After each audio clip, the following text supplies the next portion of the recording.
보이지 않으나 나에게 호흡, 해를 주셔서 아까 사라 기억나시죠?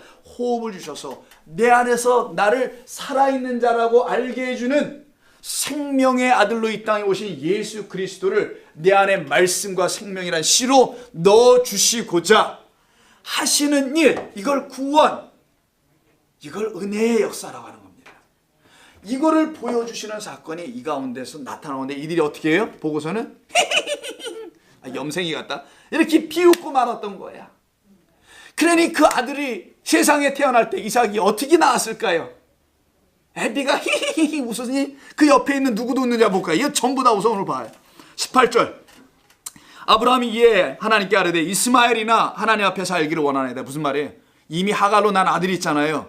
그 말 같은 소리를 하세요. 하나님 그냥 이스마엘 지금 한 열 몇 살 됐는데 14살쯤 됩니다. 이 아들을 갖다 상속자로 세울래요. 또 한 번 또 약간 빗나가기 시작합니다. 그때 하나님이 이르시되 아니다 no no no 이렇게 하시네요. 사라가 내게 아들을 낳을 거야. 그는 너의 돕는 배필이기 때문이라는 겁니다. 낳을 거야. 그 이름을 뭐라고 알아? 그 유명한 아브라함의 아들 이삭이라고 하라. 이삭. 아니 왜 또 이삭이에요? 이삭은 또 뭔 뜻이냐고요? 이삭이라고 하라라고 합니다. 그럼 이삭은 도대체 뭔 뜻인가?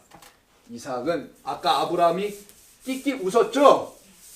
그 웃었다라는 히브리어하고 이 이름, 아들의 이름이 관계가 있어요. 또 히브리어는 늘 그렇게 하나님이 누구든 다 쉽게 알아들을 수 있도록 하십니다.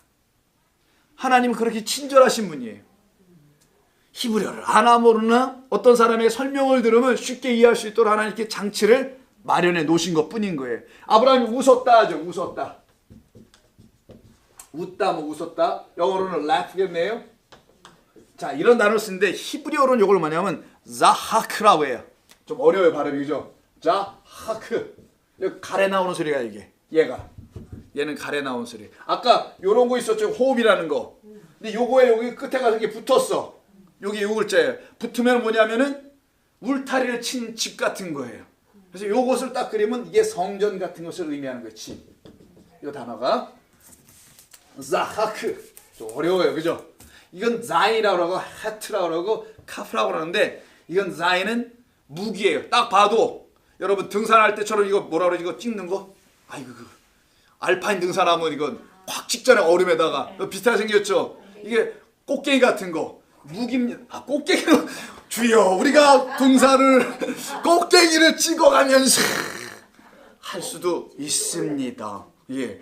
그러나 비슷한 거 팩이죠. 팩 같은 건데 그죠? 그 모양이에요. 이게 바로 무기입니다.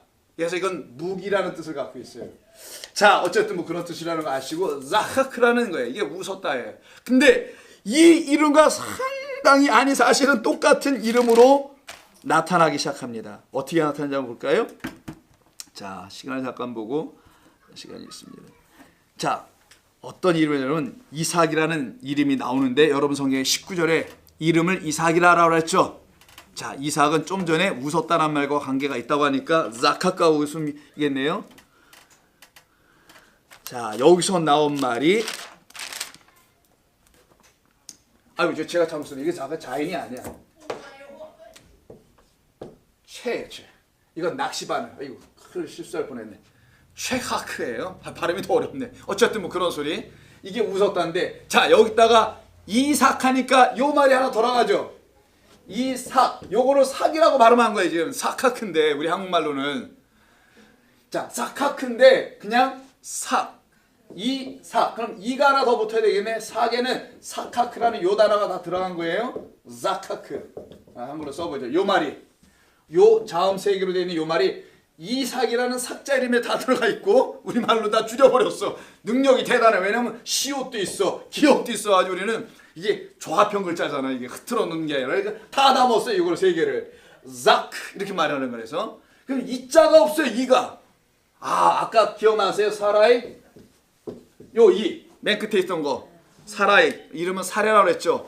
얘가 그럼 지금 어디로 오겠다는 거예요? 거기서 떴던 애가 요 길로 여기 와서 여기서 이 갖다 대면 이삭. 이게 바로 이 삭. 이런 뜻입니다. 그러면 이삭의 어근 뿌리로 보니까 얘네 웃었다라는 거예요. 이삭은 어떤 애냐? 아버지가 웃어서 나온 애야. 그것도 비웃어서 나온 애예요. 이런 세상에 뭔 이런 일이 다 있어. 아버지가 그냥 아브라함이 헤헤헤 웃어가지고 나온 아이들이야 이게. 야, 이렇게 하나님은 이름을 지어놓게 하십니다. 자, 그러면 이 요드가 맨 뒤에 있을 때는 my, 나의 것 할 때 붙는 것이라고 했죠. 근데 이 요드가 단어에 이렇게 맨 앞으로 나오면요, 이렇게 단어에 맨 앞으로 나오면은 달라져요. 그때는 이렇게 되면은 어떤 단어가 바뀌어지냐? 이게 동사입니다. 동사는 웃다라는 동사죠. 웃음이 아니라 웃다라는 동사 앞에 요드가 맨 앞에 붙으면은 히브리어에는 참 재밌어요. 시간이 사람에게 현재도 있고 과거도 있고 미래도 있잖아요. 히브리 말의 시제는 딱 두 가지밖에 없어요. 세상에 이런 문법이 어디 있어? 다 끝났냐? 안 끝났냐? 끝났냐? 그럼 완료. 안 끝났으면 완료. 시제가 두 개밖에 없어요. 아무것도 없습니다. 완료는 현재나 과거를 의미할 수 있고요. 미완료는 현재 진행형, 미래 이런 걸 의미하는 거예요. 이 딱 두 가지밖에 없어요. 시제가 히브리어 문법에는 참 특이하게 해놨죠.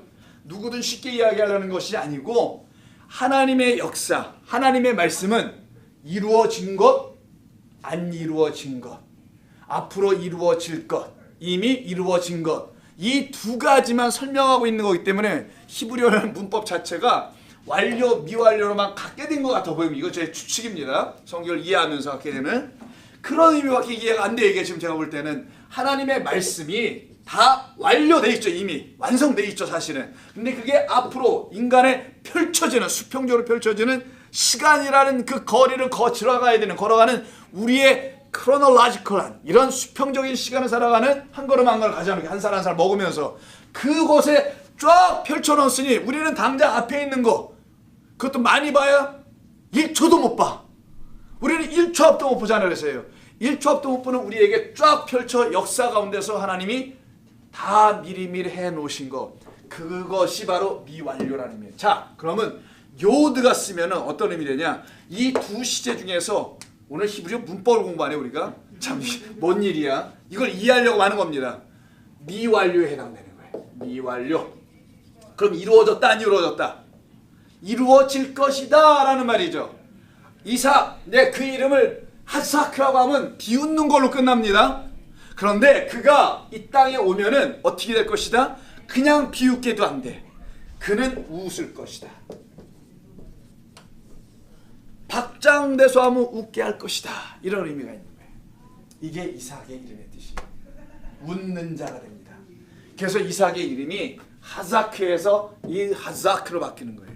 이삭이라는 뜻입니다. 이 자가 들어가는 의미를 알겠죠? 난 처음에 이삭을 알죠. 성이 이신 줄 알았어. 굉장히 유사하잖아. 이삭. 아이고. 그런데 그런 뜻은 아니고 이런. 자, 그래서 어떤 의미가 되는지 21장을 한번 보세요. 21장 미리 가서 한번 보겠습니다. 21장 창세기. 웃을 자가 되는 겁니까? 웃는 자라기보다는 앞으로. 예, 미래형 얘기예요. 앞으로 웃을 것이다. 그는 얘가 태어나게 되면은 웃게 될 것이다. 웃을 일이 있을 것이라는 거죠. 그런 의미로 미래, 미완료를 좀 담고 있고 또 하나 있어요. 요드에는. 이것도 설명해 드리겠다. 요드가 앞에 붙으면은요. 항상 히브리에는 이게 이 손이 어떤 의미를 아까 설명을 안 드렸는데 요 모양이거든요. 요거는 권능이야. 권능, 힘. 왜냐면 하나님의 오른손 이렇게 얘기하죠. 권능의 뭐? 손. 권능의 손가락이란 말은 안 씁니다. 권능의 손 이렇게 쓰죠. 성경에 보면은. 그래서 손은 항상 하나님의 능력과 권능을 상징화할 때 쓰는 표현으로 나오죠. 그래서 요게 손모습인데 요게 나오면은 다 능력, 권능, 누구의? 여호와 하나님의 이런 뜻이에요. 자, 그러면 너는 지금 아브라함아 99가 되니까 99가 됐다면 뭐가 아직 안 된 거예요? 플러스 1. 100이 안 돼 있다 보니까 지금 내가 하는 말을 알아듣질 못해서 비웃기만 하고 있구나. 그러나 내가 너의 아들을 이름을 일으켜줘라. 이삭이라고 줘라. 요드를 넣고 줘라. 그 말은 이삭이라는 너의 아들 안에는 단순히 비웃음으로 난 것이 아니라 나도 내가 그 아이의 이름을 바꿔줄 거야. 뭘로? 요드라는 나의 능력과 권능을 집어넣어서 그로 웃게 하게 만들 거다. 이런 얘기인 거예요. 좀 더 이해가 되시나요? 그럼요. 자, 이삭이라는 이름이 그런 뜻이었어. 난 지금까지 교회 다니면서 한 번도 못 들어봤는데 저도 처음이에요. 자, 그래서 21장 6절 한번 보실까요? 거기 보면은 아브라함의 아들이 태어나는 이야기가 5절부터 나와요. 아브라함이 그의 아들 이삭이 그에게 태어날 때는 몇 세더라? 100세더라. 100이 돼야 뭘 가진다는 거예요? 성경은 그 얘기를 하는 거예요. 100세에 알 낳았다는 게 문제가 아니라 100이 돼야 아들을 갖는다. 100이 되면 뭘 아들을 가져? 왜? 50에도 갖고 40에도 갖고 30에도 갖고 20에도 가질 수 있는데 왜 굳이 처음 아들 갖는 이야기인 이 아브라함 때는 왜 100의 아들을 낳게 했을까? 그것도 질문이겠네요. 그러면 6절 넘어가요. 6절 사라가 이르되 하나님이 나를 웃게 하시니 듣는 자가 나와 함께 웃으리로다라고 바뀌어버려요. 아브라함 때 뭐라고 했습니까? 히히히 했잖아요. 근데 지금 아기를 딱 낳고 나니까 뭐라고 그래요? 이때는 진짜 웃네. 비웃는 게 아니야. 이거는 기쁨의 웃음이에요. 그래서 이름을 뭐라고 했다는 거예요? 아이삭이라고 영어로 하는 이삭이라고 하라. 7절 또 이르되 사라가 자식들을 젖먹이겠고 누가 아브라함에게 말하였으려마는 아브라함의 노경에 내가 아들을 낳았도다 하게 하리라라는 그런 말씀이 뒤에 떡하니 붙어 나오죠. 자, 이때 웃는다는 말이 다시 나옵니다. 앞에서의 웃음은 하나님의 말씀을 인정하지 못하거나 있을 수 없다고 생각하는 마음으로 웃은 것이었지만 아들을 낳고 나니까 다른 웃음을 웃네요. 어떤 웃음? 하나님의 능력과 권능이 아니면 불가능한 나라는 존재들은 약속의 후손이라는 그 아들을 가질 수가 없는 것이구나. 오직 하나님께서 하시는 구원의 역사, 십자가라는 은혜의 역사를 통해서만 우리는 그 아들들을 갖게 되는데 그 가질 때 뭘로 가져요, 여러분? 믿음으로 가지라는 거예요. 아브라함이 이때 못 가졌던 게 뭡니까? 믿음이 없었잖아요. 믿음이 없을 때 나이가 99라는 거예요. 근데 아들을 딱 주니까 뭐가 생겨요? 안 믿을 수가 없어져. 이건 빼나갈, 도망갈 재간이 없네. 그걸 갖다가 100이다라고 하는 겁니다. 100은 아들을 갖는 이야기, 갖는 나이. 열매들로, 식물들로 말하면 열매나 곡물들, 과일들을 갖는 때가 100인 거예요. 같은 개념입니다. 그 나이 100, 그 열매 100이라는 거예요. 그때 바로 아브라함은 드디어 믿음이라는 게 들어옵니다. 믿음이 없는 99년 때는 나이로 그냥 굳이 표현한다면 99이 됐을 때는 일이라는 게 들어오지 않을 때는 일 누구? 아들이라는 일입니다. 1년이라는 게 말하는 게 아니에요. 하나라는 존재가 그의 삶에 개입해 들어와서 100을 만드는 그 과정이 그에게 이루어지면은 그는 그때 가서 믿음이라는 걸 갖게 된다. 그래서 아브라함은 믿어요, 그냥. 그러니까 믿음으로밖에는 구원을 얻을 수 없다라는 그 말씀을 하시고 싶으셨던 것이죠. 자, 그럼 좀 여기까지 이해가 되시겠죠? 무슨 말씀인지. 그래서 이삭에 대한 이야기가 나오는 거예요. 그래서 여러분 잘 아시는 그 유명한 씨 뿌리는 자의 비유를 한번 보시면은요. 씨 뿌리는 자의 비유 마태복음 13장을 잠깐 한번 보겠습니다. 마태복음 몇 장? 13장. 자, 기억을 위해서 한번 제가 여쭤본 거고요. 마태복음 13장에 처음으로 씨 뿌리는 자의 그 유명한 비유가 나오죠. 여기서부터 비유는 시작되는 거예요. 그래서 비유가 아니면 말씀 안 하시겠다는 것도 이 13장에 나오는데 이때 23절 다른 건 다 읽지 않고 23절만 마지막 부분 옆에 같이 보세요, 우리 권사님. 자, 23절 좋은 땅에 뿌려졌다는 것은 말씀을 듣고 깨닫는 자니 결실하여 어떤 것은 몇 배? 그 다음에 60배, 30배. 여러분 여기서 산수가 좀 이상하다는 생각이 안 드셨어요? 아니 뭐 거꾸로도 거꾸로지만 산수를 한번 생각해. 산수. 배라는 게 나오잖아요. 배라는 것은 무슨 말입니까? 투폴드라는 거니까 2배수를 말하는 거잖아요. 그러면 3이면은 60. 60이면 뭘로 가야 돼요? 아 뭐 90으로 가야지 30에서 30에 계속 가야 되니까 이런 식으로 해요. 그때는 수업을 안 들었나? 아유, 그런 거 같아, 이게. 이때 수학이 적용이 안 되던 거, 이게. 그러니까 세상의 셈법이 여기 통하지를 않았나 봐, 이게. 이렇게 해서 원래는 90으로 가야 되는 게 상식적으로 맞는데, 아니면 거꾸로 세보자. 90에서는 60이래. 그럼 톱밥 여기 빈칸을 채우시 이렇게 IQ 문제 내면 어떤 애가 20 이렇게 쓴단 말이에요. 그럼 걔는 IQ가 얼마? 20이에요, 얘는. 그래서 그렇게 쓰면 안 되지. 뭐라고 써야 돼, 아버님, 여기다가? 정답은. 아니, 여기다가 90에서, 이거 큰일 난다, 이거 IQ. 90에서 60으로 내려오니까 다음 빈칸은? 30. 그렇지! IQ가 100이세요. 저보다 하나가 더 높아. 내가 IQ 99 때문에 내가 얼마나 어렸을 때 충격을 받았는지. 세상에 99가 나온 거야, IQ가. 그래서 저는 지금도 IQ가 99를 믿고 살아요. 아, 진짜 제 중학교 1학년 때가 IQ 검사했을 때 얼마나 충격을 받았는지. 근데 그게 사실 같아 보여, 제가 봐도 저를. 아, 이렇게 30이 돼야 된단 말이에요. 근데 아니, 이게 가다가 갑자기 이상해지네. 자, 거꾸로 써보자고요. 그럼 여기 30이야. 60이면 여기에 채워줄 수 있는 게 뭐냐고 물어보면 아까 오답 내놨던 그 100이 채워주면 안 된단 말이에요. 그럼 이건 IQ가 100밖에 안 돼. 이게 아니고 이렇게 돼야 돼, 맞겠죠. 자, 그러면 역순이든 정순이든 3, 6, 9 이런 게임에서 3, 6, 9라는 게임도 있어요, 심지어. 아, 이렇게 된단 말이에요. 다른 데 한번 더 찾아볼게요. 여기는 100, 아까 뭐라고 왔었어요? 60, 30으로 내려왔죠. 자, 마가복음 4장을 보세요.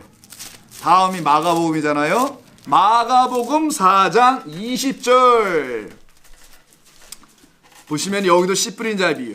여러분 아시다, 씨 뿌린 자의 비유는 마태, 마가, 누가 다 나옵니다. 요한복음 빼놓고는. 자, 4장 20절을 보면은 여기도 똑같이 마지막 결론 부분이죠. 좋은 땅에 뿌려졌다는 것은 곧 무엇을 듣고? 말씀을 듣고 그걸 듣는 걸로 끝나지 않고 영접하다. 람바로, 테이크에 영접하는 거. 영접해서 30배나 몇 배? 60배나 그래. 그러면 369로 가네. 여기는 마가복음식, 여기는 마태복음식이에요. 30배, 60배 뭘로 가야 돼? 아, 90으로 가야 되네. 여기도 또 뭐라 써놨어요? 100배를 써놨네. 허허, 참 이상하네. 역순이든 정순이든 참 우리가 알고 있는 산수를 안 해줘, 자꾸만. 그래서 이 모든 것을 누가가 보고서는 에이, 이러면 안 되겠다 하고 확 잘라요, 그냥. 누가는. 누가복 한번 보십시다. 8장 8절. 얼마나 성경이 유머스러운지 한번 보시라고요. 하나님은 유머하신 하나님입니다. 자, 누가복음 몇 장? 8장 8절 한번 보실까요? 이것도 마지막 부분이야. 자, 더러는 좋은 땅에 떨어짐에 나서, 바라에서 났다라는 거겠죠? 나서 몇 배? 여기는 그냥 100으로 날아갔어, 한 번에. 3, 6, 6, 9, 3 이런 거 없어요. 그냥 한 번에 뭘로 가? 에이, 이거 다 100이라고 하자. 30배도 60배도 100배도 다 사실을 알고 보니까 누가가 어떻게 생각했어요? 이건 다 똑같이 100이구나.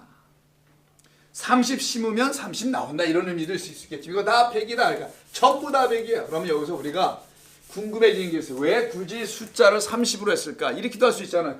20, 40, 80 안 하고 100으로 갈 수 있잖아요. 이렇게 안 쓰시고 왜 굳이 30이라는 배수가 계속 올라가는 거 했을까? 자, 성전을 보시죠.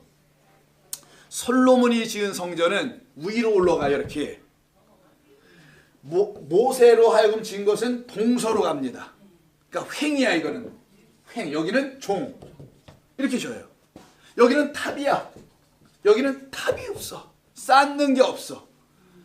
성경은 어떤 성전이 맞을까요? 이 성전이 원래가 맞는 거예요. 탑으로 쌓려면 어떻게 써야 되냐면 돌을 깎아야 돼. 잘라야 되고. 건축자들이 필요해요.